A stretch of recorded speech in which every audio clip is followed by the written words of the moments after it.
घर का झगड़ा शुरू किससे होता है? किसी के घर का झगड़ा स्त्री से शुरू होता है और किसी के घर का झगड़ा पुरुष से होता है। मैं केवल यहाँ दोनों को ये निवेदन करूँगा कि यदि पुरुष झगड़ा शुरू करता है तो जब आपको पता है कि मेरे पति की ओर से झगड़ा होता है तो फिर आप उस झगड़े की आग में घी क्यों डालती हो? आग तब ही भड़कती है जब उसमें घी हो। यदि घी नहीं होगा तो आग बुझ जाएगी। यदि पति आग लगा रहा है तो पत्नी को चुप रहना चाहिए। आप चुप रहेंगी, झगड़ा शुरू तो होगा पर आगे बढ़ेगा नहीं, खत्म हो जाएगा। और यदि स्त्री आग लगा रही है, स्त्री झगड़ा कर रही है, तो पुरुष को समझदारी का परिचय देना होगा, आपको चुप रहना होगा।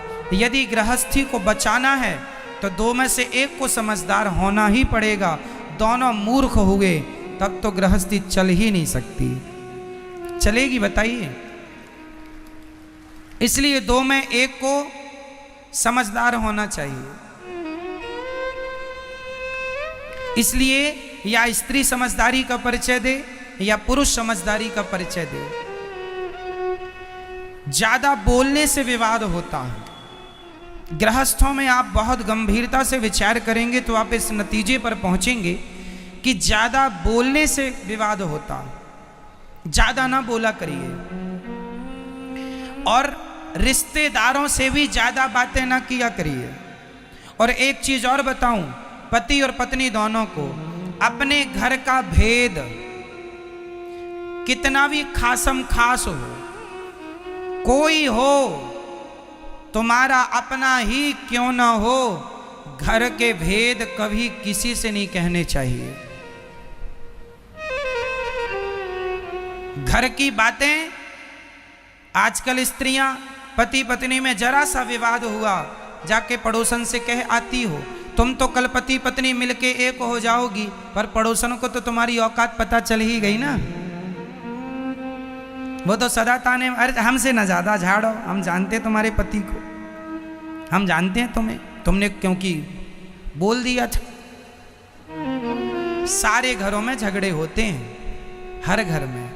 इसका अर्थ ये नहीं कि तुम अपनी बातें जाके पड़ोसन से कह लोगी, रिश्तों में कह लोगी, किसी से ना कहा करो।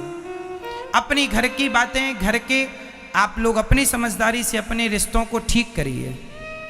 और तलाक देना और लेना ये किसी भी समस्या का समाधान नहीं। तलाक लेके क्या करोगे? माँ बाप के घर बैठोगी? बेटियों से मेरा सवाल है, तलाक लेके कहाँ जाओगी? अपनी मम्मी के घर बैठोगी कब तक? मम्मी जब तक जिंदा है तब तक तुम्हारा सम्मान है। माँ मर जाएगी फिर तुम्हारी भौजाई तुम्हें सम्मान करेगी? सम्मान भी देखो, एक दिन जाओ 2 दिन जाओ तो सम्मान होता है, घर पे ही पड़े रहो किसी के तो सम्मान नहीं होता। बोलो हाँ या ना? साल में एक बार के लिए घर में भाभी आ जाए, भौजाई आ जाए, ननंद आ जाए तो भाभी भी सम्मान, आओ दीदी आओ, दीदी आओ बहन। और 2-4 महीने के लिए बोल दे जाऊंगी नहीं तो टेंशन हो जाती, यहीं खाएगी अब। इसलिए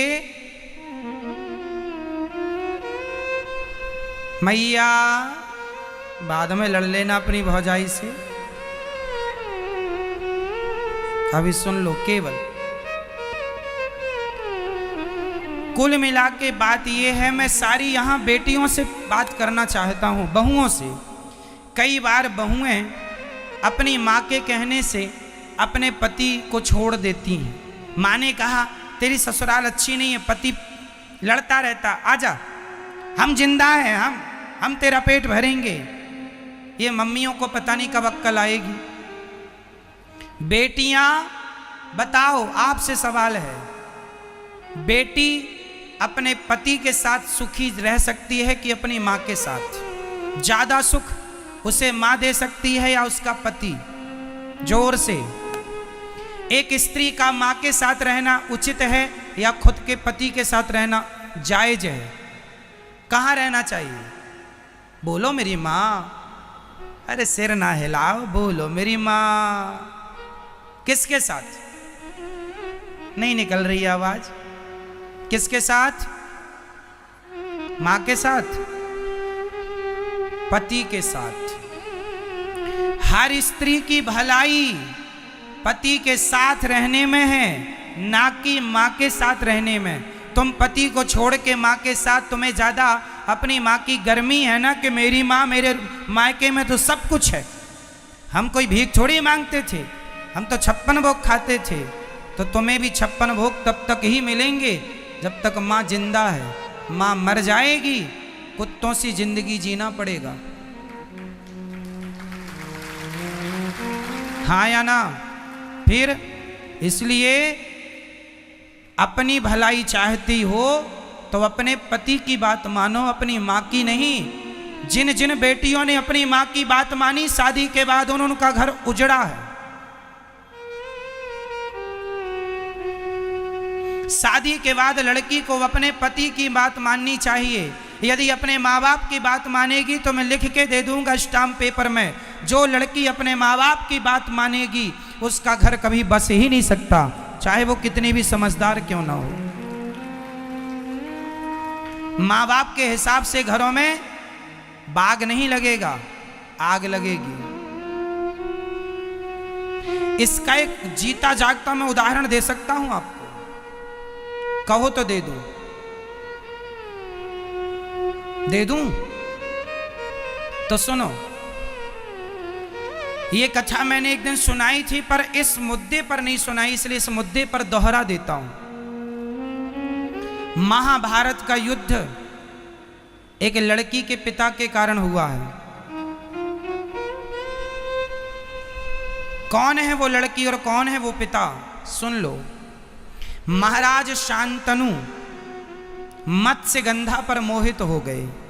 कथा हमने सुनाई थी, केवल स्मरण कराएंगे आपको, समय पूरी सुनाने का नहीं है। केवल इतिहास से हम आपका परिचय कराएंगे कि जिस लड़की ने अपने माँ बाप की बात मानी उसके जीवन में परिणाम क्या हुआ। महाभारत की जननी कौन है आज मैं आपको स्पष्ट कर देता हूं। भीष्म पितामह गंगा पुत्र हो चुके थे। शांतनु का एक बेटा था, 14 साल की उम्र थी। भीष्म पितामह की उम्र कितनी थी? 14 साल का छोरा था भीष्म पितामह की उम्र। ये गंगा पुत्र थे। शांतनु गंगा जा चुकी थी, अपनी पत्नी के वियोग में ये तड़पते थे। एक दिन एक महिला इन्हें मिल गई, बड़ी सुंदर थी, उनसे विवाह करने का मन हुआ। उसका नाम था सत्यवती। मत्स्यगंधा भी कहते हैं, योजन गंधा भी कहते हैं। कई योजन तक उनके शरीर से खुशबू निकलती है, इसलिए योजन गंधा भी कहते हैं। ठीक है, मछली की गंध आती थी इसलिए मत्स्यगंधा भी कहते हैं। सत्यवती नाम है। सत्यवती एक केवट की बेटी थी, कथा हमने उस दिन विस्तार से सुनाई थी। तो केवट मतलब लड़की का बाप। चलो, अब लड़की का बाप चला हस्तिनापुर। हस्तिनापुर में महाराज शांतनु राजा थे। शांतनु तो अंदर थे। भेंट हो गई भीष्म पितामह से। उस समय भीष्म पितामह की उम्र कितनी थी? 14 साल के बच्चे से भेंट हो गई। तो जो लड़की का पिता मतलब मत्स्यगंधा का, सत्यवती के पिता जो केवट थे, उन्होंने कहा, एक लड़की के बाप की दास्ता कह रहा हूं। उस व्यक्ति ने कहा, लड़की के पिता ने कहा कि कहो कुमार, राजकुमार, तुम्हारे पिता का दिल मेरी बेटी में आया है, शादी करना चाहते हैं। तो राजकुमार ने कहा, भीष्म पितामह ने कहा, जब मेरे पिता का निर्णय है और आपका निर्णय है तो आप देख लो। तो लड़की के पिता ने कहा कि मैं शादी तो कर दूंगा, पर मेरी बेटी तो इस घर में नौकरानी बन के रहेगी। क्यों? क्यों नौकरानी बनेगी? भीष्म पितामह ने पूछा। तो लड़की के पिता ने कहा, आप तो राजा के पहले बेटे हो, राजा तो आप ही बनोगे, और हमारी बेटी का जो बेटा होगा उसकी तो कोई पूछ नहीं होगी। तो भीष्म पितामह ने तुरंत प्रतिज्ञा की, मेरे पिता की खुशी यदि इस महिला से है तो मैं आपको वचन देता हूं कि मैं कभी विवाह नहीं करूंगा, मैं कभी विवाह नहीं करूंगा और इस गद्दी पर आपकी बेटी से उत्पन्न हुआ बेटा ही बैठेगा। ये देवताओं को साक्षी मानकर 14 साल के बेटे ने प्रतिज्ञा कर ली। इसी का नाम है भीष्म प्रतिज्ञा। अब सुनो, सत्यवती के बेटे हुए, उनके कोई संतान नहीं हुई। फिर संतानें व्यास जी के द्वारा हुई। धृतराष्ट्र, पांडु धृतराष्ट्र बैठे सत्ता पे और धृतराष्ट्र को पुत्र। यदि भीष्म पितामह उस गद्दी पर बैठते तो महाभारत का कभी युद्ध होता? हमेशा लड़की के माता पिता अपनी बेटी का भविष्य बनाने के चक्कर में वो ये भूल जाते हैं कि इनके ससुराल में किसकी हानि हो रही है, किसका भला हो रहा। वो केवल अपनी बेटी का भला देखते हैं। और तुम बेटियों को अपने पति का भला सोचना चाहिए कि आपके पति का जिसमें भला हो, आपका जिसमें भला हो, वो निर्णय आपको लो। क्योंकि ससुराल पक्ष जो मायका पक्ष होता है वो हमेशा एक ही तरफ से वो निर्णय देंगे जिसमें केवल आपकी भलाई है। यदि उस लड़की के पिता ने ये देखा होता कि राज्य की भलाई किसमें है तो वो ये कभी संकल्प ना दिलाते, पर भीष्म पितामह राजा बनते। और भीष्म पितामह राजा बनते तो महाभारत जैसी स्थिति कभी उत्पन्न ना होती। केवल यही बात समझाना है आपको कि शादी के बाद मेरी बहनों, मेरी बेटियों, हाथ जोड़ के कहता हूं, हाँ, यदि ससुराल में आप पर कोई अत्याचार हो रहा है तो आपके माँ बाप का बोलना जायज है, उचित है, पर बात बात में उंगली करना जायज नहीं है। छोटी छोटी बातों में भी माँ बाप उंगली करें, इससे रिश्ते टूट जाएंगे, खत्म हो जाएंगे। 100 में से 95 रिश्ते माँ की गलती से, लड़की की माँ की गलती से टूटते। इसलिए अपने पति, यदि तुम्हारा पति गलत रास्ते पर है, चलो एक और उदाहरण देता हूं।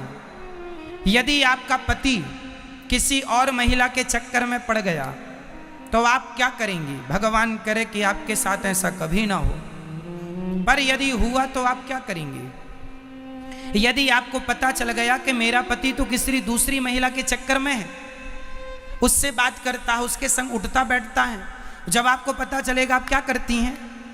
आप सबसे बड़ी गलती करती हैं। आप सबसे बड़ी गलती ये करती हैं कि जब आपको पता चलता है कि आपके पति का किसी महिला से चक्कर है तो आप तुरंत अपना सामान बांधती हैं और अपने मायके चली जाती हैं। अपनी माँ से बताती हैं। क्या होगा? माँ समस्या का समाधान नहीं कर सकती। तुम्हारा पति है, रास्ता भटक गया है तो तुम पत्नी का, तुम्हारा धर्म है कि उसे सही रास्ते पर लाना है। तुम चली जाओगी तो वो तो और आज़ाद हो जाएगा। इसलिए उस समय तुम्हें अपनी माँ के पास नहीं, अपने पति के पास रहना है और उस महिला के पास जा कर के उसे सबक सिखाना है। समझाओ प्यार से, बातों से माने तो बातें, कोर्ट कचहरी से माने तो वो, नहीं तो लातें कहाँ चली गई। ठीक है मेरी माँ? तो आपके रिश्तों में कभी ऐसी आग लगे तो आपको क्या निर्णय लेना चाहिए? क्या हमेशा अपने पति को बचाएंगी आप? और यदि पत्नी किसी पुरुष के चक्कर में पड़ जाए तो पति उसे बचाए। पति और पत्नी एक दूसरे के रक्षक हैं। एक दूसरे की क्या है? क्या है? क्या है मेरी माँ? पूरक, रक्षक। इसलिए कभी आपका पति एक तो रास्ता ना भटके, यही अच्छा है, पर रास्ता भटके तो आप तुरंत अपने पति कुछ भी कहे पर आपको उस महिला को सबक सिखाना चाहिए। यदि हर स्त्री अपने पति के लिए उन महिलाओं को सबक सिखाने लगी तो समाज की महिलाएं डर जाएंगी कि यदि हमने इसका घर बिगाड़ा तो हमारी बदनामी होगी, जमाना हमें क्या कहेगा।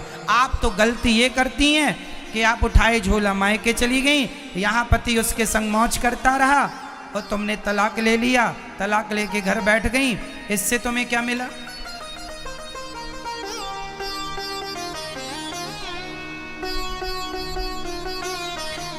तुम्हें ऐसे आदमी के संग रहना है नहीं रहना वो अलग विषय है, बाद में सोच लेंगे।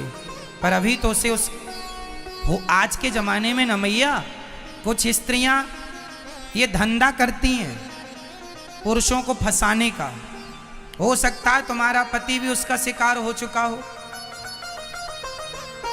आजकल मार्केट में ये बड़ा धंधा चल रहा है। जो अच्छे लोग हैं उन्हें ये महिलाएं अपने झूठे जाल वाल में फंसाती हैं। हो सकता उनमें से आपका कोई अपना हो। इसलिए हर पुरुष से मैं निवेदन करूंगा, पराई नारी से सदा बच के रहो।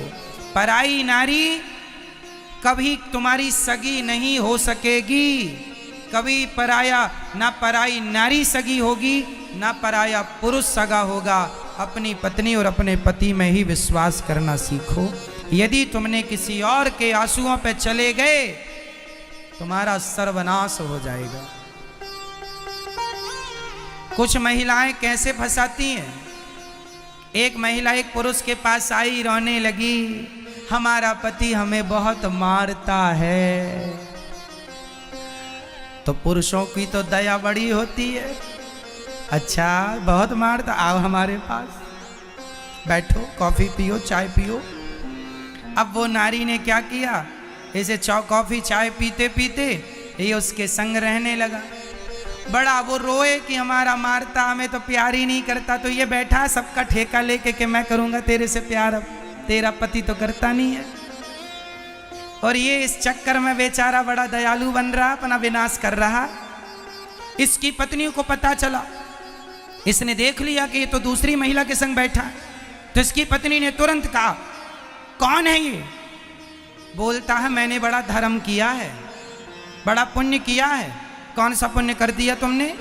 बोले इसके पति ने इसको प्यार नहीं किया, बहुत डांटता है, बहुत मारता है, तो मैं इसको प्यार करता हूं। अब तुम भी मेरी पत्नी हो और ये भी मेरी है। लो ये कौन है? इन्हें क्या कहेंगे? क्या यही गृहस्थ जीवन का धर्म है?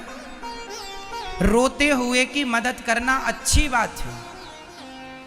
विपत्ति पे किसी के संग खड़े हो जाना अच्छी बात है, पर किसी विपत्ति का आप उससे उसके बदले में उसका चरित्र मांग लें, ये बहुत बुरी बात है कि तेरी मदद मैं चरित्र के बदले करूंगा या करूंगी। इन चक्करों में ना पड़ा करो। समाज बहुत गलत रास्ते पर चल चुका है, बहुत गलत कदम बढ़ चुके हैं लोगों के। समाज में क्या क्या लोग कर रहे हैं कहा भी नहीं जा सकता। क्यों मैया, बहुत कुछ हो रहा समाज में या नहीं? तो ऐसी गंदगियों से आपको अपने पतियों को बचाना है, अपनी पत्नियों को बचाना है और आने वाली पीढ़ी को, बेटा और बेटियों को बचाना है इस गंदगी से। कहीं आप शिकार ना हो जाए। इसलिए पति पर जब कोई चरित्र का हमला होगा तो सबसे पहले साथ कौन खड़ा होगा?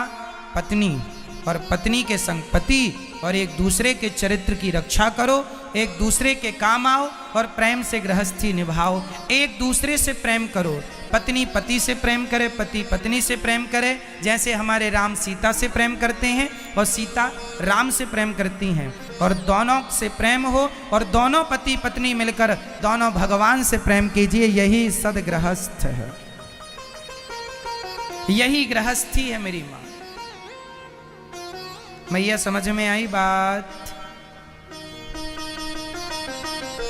तो गलत रास्ते पर आप तो नहीं जाएंगे ना कभी। तो आप अपने पत्नी से और अपने पति से झगड़ा तो नहीं करेंगे।